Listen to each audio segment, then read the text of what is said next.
నంద్యాల జిల్లా ఆళ్లగడ్డ నియోజకవర్గంలోని పచ్చర్ల గ్రామంలో ఎమ్మెల్యే భూమా అఖిలప్రియ పర్యటించారు. ఈ సందర్భంగా ముందుగా గ్రామంలోని శ్రీ సర్వలక్ష్మీ నరసింహస్వామి ఆలయాన్ని దర్శించుకుని ప్రత్యేక పూజలు నిర్వహించారు. ఆలయ అర్చకులు సంప్రదాయ మర్యాదలతో ఎమ్మెల్యేకు స్వాగతం పలికారు. తర్వాత అధికారులు గ్రామస్తులతో కలిసి అభివృద్ధి అంశాలపై సమన్వయ సమావేశం నిర్వహించారు. గ్రామ సమస్యలు, అభివృద్ధి పనులపై చర్చించి అవసరమైన చర్యలు తీసుకోవాలని అధికారులకు సూచించారు. అనంతరం నాయకులు, అధికారులు, మీడియా ప్రతినిధులతో కలిసి సఫారీ వాహనంలో నల్లమల అడవిని సందర్శించారు. ఈ సందర్భంగా 20 లక్షల రూపాయల వ్యయంతో నిర్మించనున్న సీసీ రహదారికి ఎమ్మెల్యే భూమి పూజ చేశారు. మీడియాతో ఎమ్మెల్యే అఖిలప్రియ మాట్లాడుతూ, సఫారీ వాహనం ద్వారా నల్లమల అడవిని సందర్శించడం ఎంతో అద్భుతమైన అనుభవమని ఎమ్మెల్యే తెలిపారు. పచ్చర్ల గ్రామ అభివృద్ధి కోసం ఫారెస్ట్, పోలీస్ శాఖలు మరియు గ్రామస్తులతో సమన్వయంగా పనిచేస్తామని హామీ ఇచ్చారు. అటవీ నిబంధనలు పాటిస్తూ చెంచు గిరిజనులకు ఎలాంటి ఇబ్బందులు కలగకుండా చర్యలు తీసుకుంటామని తెలిపారు. గిరిజనులకు శిక్షణ, స్వయం ఉపాధి అవకాశాలు కల్పించేందుకు అధికారులు హామీ ఇచ్చినట్టు చెప్పారు.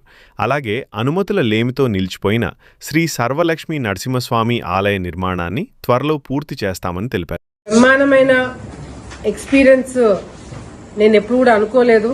పచ్చర్లకి చాలాసార్లు వచ్చాను, కానీ పచ్చర్ల గ్రామము ప్రజలని, సమస్యలని ఎప్పుడు అడిగి తెలుసుకున్నానే తప్ప ఒక సఫారీ ఏదైతే అడవిలోకి ఒక సఫారీ ఏదైతే ఉందో అది ఎప్పటి నుంచో వెళ్ళాలి అని అనుకున్నాము. కానీ ఈరోజు అందరూ మీడియా మిత్రులతో పాటు డిఎఫ్ఓ గారు, పిఓ గారు, ఎస్ఐ గారు, మీడియా మిత్రులు, లీడర్లు, కార్యకర్తలు అందరినీ తీసుకుని ఈరోజు ఒక సఫారీ ద్వారా అడవిలోకి వెళ్లడం జరిగింది. నిజంగా డిఎఫ్ఓ గారు చెప్తుంటే ఆలగడ్డ ప్రాంతంలో 60,000 హెక్టార్లు అంటే దాదాపుగా 1,50,000 ఎకరాలు అడవి ఆలగడ్డ ప్రాంతంలో ఉండడం నిజంగా నాకు చాలా గర్వంగా అనిపించింది, చాలా ఆనందంగా అనిపించింది. ఎందుకంటే ఏదైతే ఆలగడ్డ అనగానే అహోబిలం నరసింహస్వామి, అదేవిధంగా శిల్ప కళాకారులు, అదేవిధంగా నల్లమల్ల ఫారెస్ట్ ఇంత పెద్ద ఎత్తున ఇన్ని ఎకరాలు ఆలగడ్డ ప్రాంతంలో ఉండడము, ఇంకా డెవలప్మెంట్ ఏ విధంగా చేయాలి, ప్రమోషన్స్ ఏ విధంగా చేయాలి, టూరిజం కింద ఇంకా ఎంత బాగా డెవలప్ చేయాలి అనేది కూడా ఈ రోజు చాలా పెద్ద డిస్కషన్ మేమందరం కూడా చేయడం జరిగింది. మేము ఈ రోజు నుంచి కూడా ఎట్లా నల్లమల్ల ఫారెస్ట్ మా ఏరియాలో ఉండేది ఎట్లా ప్రమోట్ చేయాలని చెప్పి కూడా ఈ రోజు నుంచి మేము అన్ని విధాలుగా కూడా ప్లాన్ చేస్తామని చెప్పి మీ అందరు కూడా తెలియజేసుకుంటున్నాం. ఒక నిమిషం. సిరివెల్ల మండలం పచ్చర్ల గ్రామంకి రావడం జరిగింది. మరి ఈ గ్రామంలో ఏదైతే ఇది ఫారెస్ట్ డిపార్ట్మెంట్ కి ఎక్కువ అండర్ కంట్రోల్ ఉండడం తోటి ఎక్కడైతే రోడ్లు, డ్రైన్స్, ఇంకా కొన్ని డెవలప్మెంటల్ యాక్టివిటీస్ ఏవైతే ఉన్నాయో అది ఎక్కడ కూడా ఇబ్బంది కలగకుండా అటు ఫారెస్ట్ డిపార్ట్మెంట్ తోటి, గ్రామస్తులతోటి, పోలీస్ డిపార్ట్మెంట్ తోటి అందరితో కూడా ఒక చిన్న కోఆర్డినేషన్ మీటింగ్ ఇక్కడ పెట్టుకోవడం జరిగింది.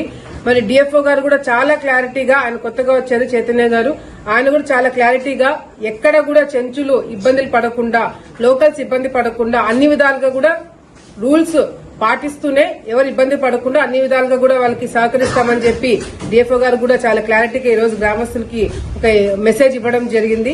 చాలా చాలా సంతోషంగా ఉంది. పిఓ గారు కూడా అన్ని విధాలుగా కూడా మేము మా సపోర్ట్ ని ఎక్స్టెండ్ చేస్తాము.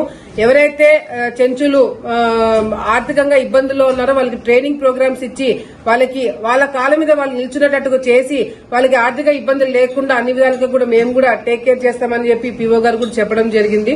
సో అన్ని విధాలుగా కూడా ఈ ప్రాంతంలో పచ్చర్ల అనగానే ఫస్ట్ అందరికీ కూడా గుర్తొచ్చేది శోభా నాగిరెడ్డి గారు గతంలో ఉన్నప్పుడు వీళ్ళకి ఏ విధంగా పనులు చేసి పెట్టారనేది కూడా ఈ రోజు కూడా అవన్నీ గుర్తు చేసి నా బాధ్యత నాకు ఇంకా పెంచడం జరుగుతుంది.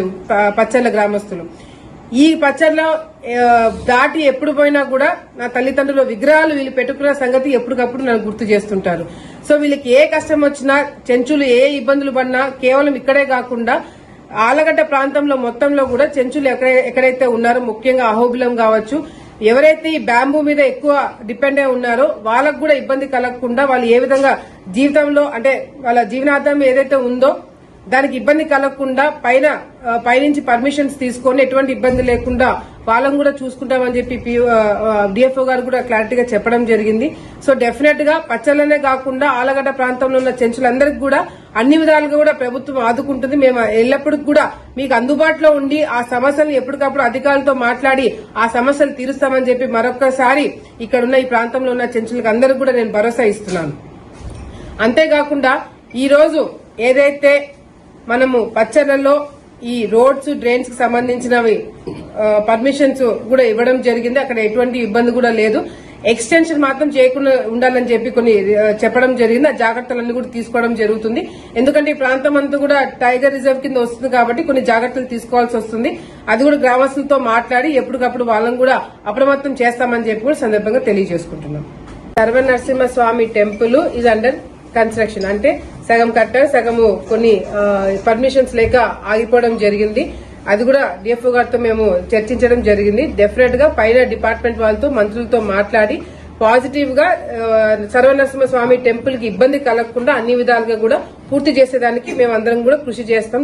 దాంట్లో ఎటువంటి డౌట్ కూడా లేదు. ఎందుకంటే పవన్ కళ్యాణ్ గారు కావచ్చు, డిఎఫ్ఓ గారు కావచ్చు, మేము కావచ్చు, డిపార్ట్మెంట్ లో పై అధికారులు కావచ్చు, అందరం కూడా సర్వనరసింహస్వామి టెంపుల్ కి ఏమి కాకూడదని అందరం కూడా కోరుకుంటున్నాము. అదేవిధంగా ఆ రిజర్వ్ ఫారెస్ట్ ఉంది కాబట్టి కొన్ని పర్మిషన్లు కొద్దిగా డిలే అవుతున్నాయి. డెఫినెట్ గా తొందరలో అవి కూడా పూర్తి చేయడం జరుగుతుంది. మళ్లీ సర్వనరసింహస్వామి టెంపుల్ కి ఎటువంటి ఇబ్బంది లేకుండా అన్ని విధాలుగా కూడా చూసుకోవడం జరుగుతుంది.